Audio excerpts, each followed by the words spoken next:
Chapter 38 The Kidnapping of Pontenna, Annora. "Stay here!" Vitruvius barked.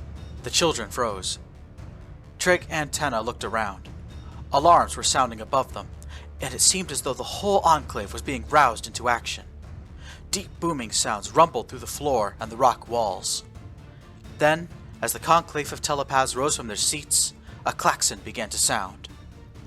Moments later, a high-ranking MSI contractor answered the conclave's summons. Running through the tunnel and into the chamber, he touched his earpiece with one hand and cradled a submachine gun in the other. Ignoring the children, he spoke directly to his employers. "Venerable Elder, we have intruders aboard the space station. I ask you and your guests to remain here in this room. This is a secure place." "What about our shipmates?" Trig protested. "Everyone else is still down in the decon chambers." "Stay here," the contractor ordered. Then he left. The Elder was staring at Trig through narrowed eyes, and Trig could feel a tingling sensation as he was bombarded by psionic energy. Once more, the Elder spoke through Vitruvius. "Dispatch one of our residents to the conduit chamber. The intruders are using it to board the station." "The conduits!" Trig gasped. "That must mean Alex is attacking." "But how?" Tenna replied. "I thought he was still on the Caldorix. Isn't that ship on its way to Tritonus right now?" Trig racked his brains while the conclave around him turned to face the walls, projecting psionic energy across the rest of the station. Then, the sense of dread he was feeling ascended into a premonition of impending doom. At the same time, he realized the answer. "There's a conduit on the Caldorix," Trig said. "I'm so stupid. How did we forget about it? Camber's had access to the conduit network this whole time." Vitruvius took a step away from the Elder. He waited for Trig to finish his sentence, then shouted in a powerful voice, amplified by his own power. "Infiltrators! I command you to reveal yourselves!" A cascade of superheated psionic energy erupted from Vitruvius, spreading out in all directions. It seeped into the walls, spilled through the tunnel, and wafted up to the superstructure above. Trig patted himself down, checking to see if his flight suit had caught fire. Tenna was doing the same to her hair. Moments later, there was a peal of gunfire and panicked shouting. "Camber has been plotting this for some time. He placed psionic spies on our station, ones powerful enough to escape our notice," Vitruvius said. Trig was worried about something closer at hand. There was a noise coming from the tunnel through which he and Tenna had arrived. "Children, behind me!" Vitruvius yelled as a stranger entered the conclave chamber. The newcomer was an Olenbar man, dressed in a very resplendent outfit, of the sort normally worn by MSI corporate executives.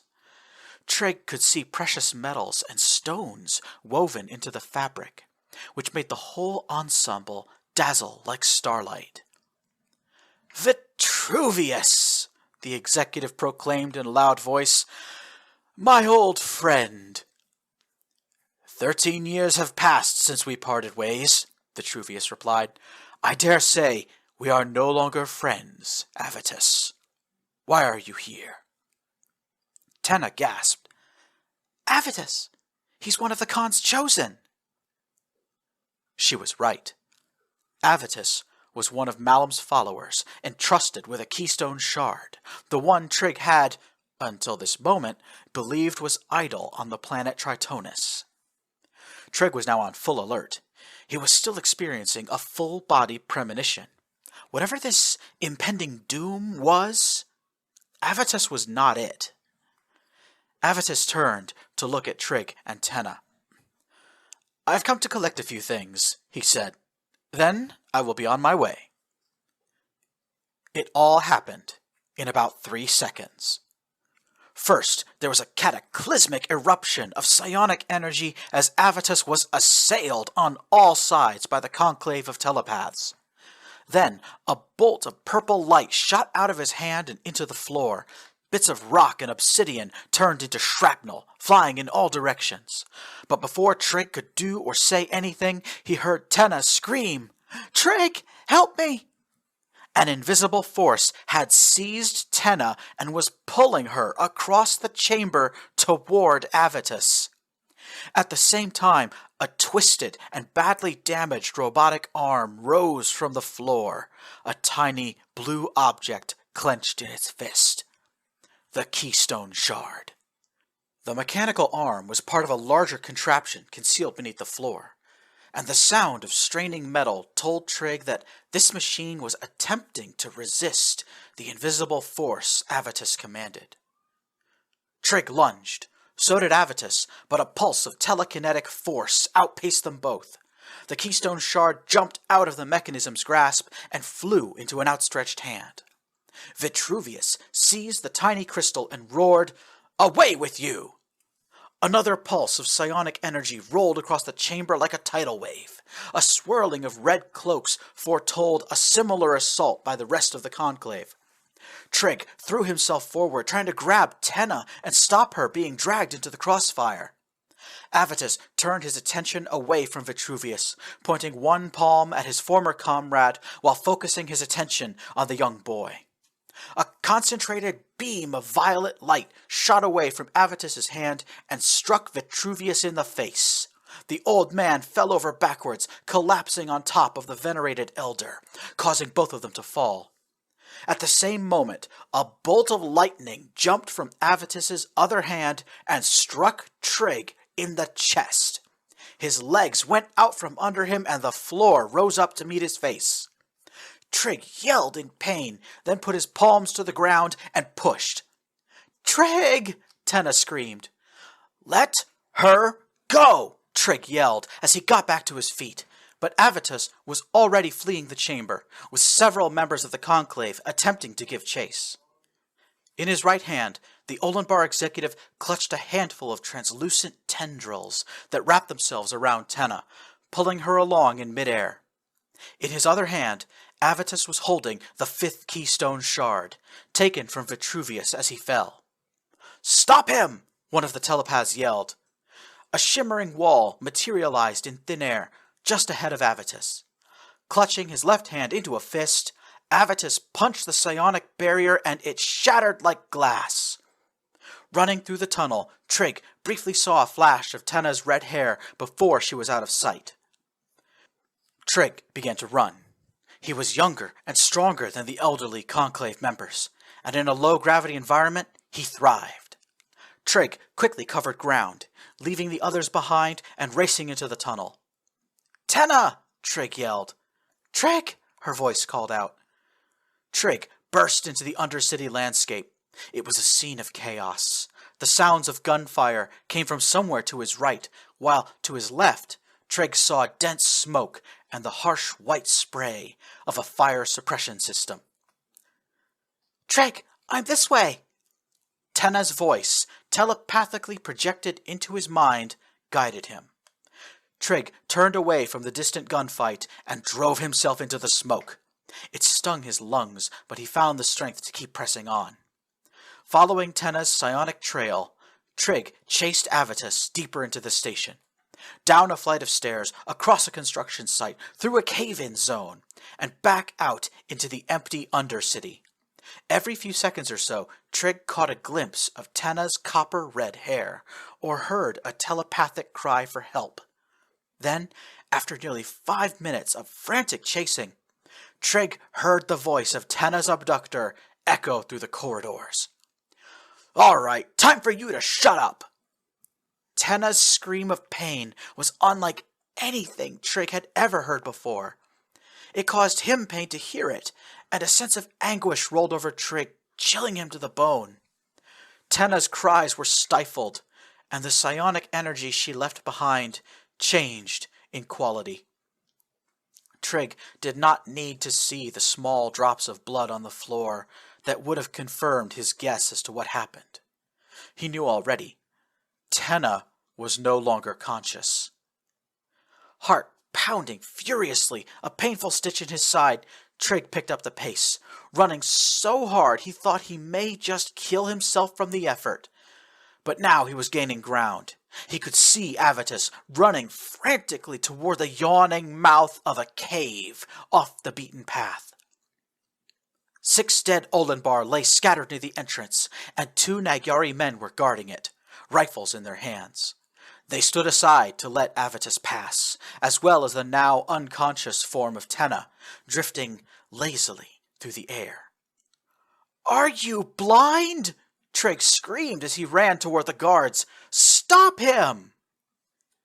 It did not occur to Trig that these men were loyal to Avitus, nor did he consider the possibility of needing to fight them. But this would not come to pass. Trig was so worried about Tenna that he failed to notice a pulse of psionic energy riding his voice across the cavern. It had an immediate effect on one of the guards, who started to turn and raise his weapon, taking aim at Avitus. His comrade reacted, pointing his own rifle at the sudden rogue, shouting, What are you doing? Same side! Same side!" There was a peal of gunfire that caused both Avitus and Trig to dive for cover. 2 strangled yells cut through the air as both guards collapsed, wounded by gunshots.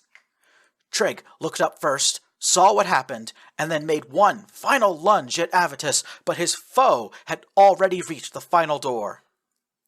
Avitus entered a small, darkened cave that looked utterly unremarkable, save for one thing in its center: a stone archway.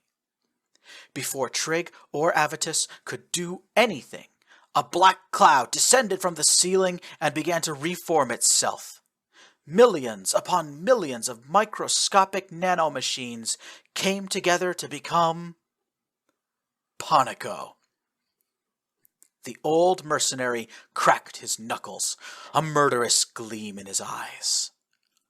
"Don't tempt me, Avitus. I owe you a few as it is," Pontenna growled. "Another time, perhaps," Avitus replied. "Our master will tell you when he is ready for you to join us." Still clutching the keystone shard in his hand, Avitus reached up to his chest, placing his palm roughly where his heart would be. And then, to Trig's horror, a flickering blue light illuminated Avitus from within, making his bones and organs visible for just a moment. Pontenna raised his own hand, preparing to strike. Avitus withdrew his hand from his chest, and it seemed as though a glowing blue light emerged from his heart to rest in his palm. Then Avitus and Pontenna launched at one another, striking at the same moment. An invisible force smashed through the cave like a thunderclap, leaving Trig stunned and nearly deaf. The station seemed to tremor under his feet for a moment, and then a cone of blue and purple fire erupted out of Avitus's hand as though from a flamethrower. The violet inferno filled the whole chamber, then backblasted out of the tunnel entrance. Trig threw himself to the ground just before the flames reached him. Searing pain ran across Trig's back as his flight suit melted onto his body, and he screamed until he ran out of air. Then it was finally over. Someone was beating Trig's head and back with a jacket. It was the MSI security contractor who initially raised the alarm. "Sorry, kid, your hair was on fire," he said. Trig sat up and looked around. Pontenna, his once long beard burned away, was kicking the stone arch in frustration, cursing loudly. "Where are they?" Trig shouted. "Where's Tenna?" "Wherever Avitus chose to go," Pontenna replied, pointing at the arch. "He's escaped through the conduit network."